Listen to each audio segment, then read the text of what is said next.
পেঁয়াজ, রসুন, আদা একবেলা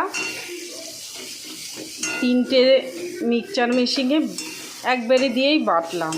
বেটে এই দেখো মশলাটা ভাজা হয়ে গেছে না, দেখলেই তো বোঝা যাচ্ছে। এই মাংসটা লেবু দিয়ে মেখে রেখেছিলাম।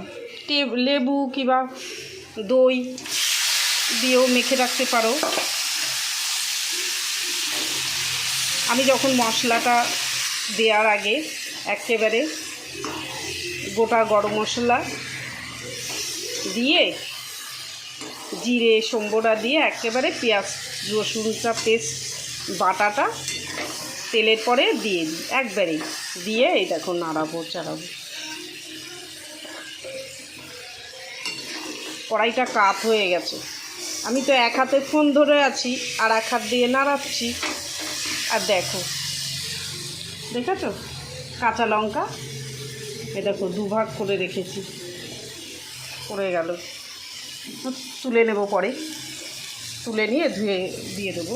তা আমি সব এই রঙটা কি হবে বলো, মাংস রান্না করলে আমি এই মাংসতে টমেটো দিতে পারি না, টমেটো দেওয়া বারণ এদের, তারপরে শুকনো লঙ্কার গুঁড়ো দেওয়া বারণ।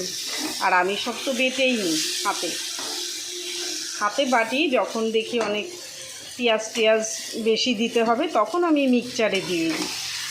আজকে যেমনি সব একবারে মিক্সচারে দিয়ে দিয়েছি, মিক্সচারে দিয়ে এটা কাপ হয়ে গেছে, তাই আমি সোজা করে নিলাম। আর গরম জল এই দেখো, ওইদিকে ভাত হচ্ছে, কমিয়ে দেওয়া গ্যাস, আর এদিকে গরম জল বসিয়ে দিয়েছি। এই গরম জলটা আমি এর ভিতর মাংসর ভিতর দিয়ে দেবো, তাহলে আমার নতুন করে গরম জল বসাতে হলো না। আর এই যে কাকিমার জন্য ট্যাংরা মাছ দিয়ে একটা তরকারি করেছি, আলু ছাড়া। এবার দিয়ে অনেক সময় কষাবো, জল দিয়ে মাংসটা যেই নরম হয়ে যাবে সেই অমনি আমি জল দিয়ে দেবো, রাখি।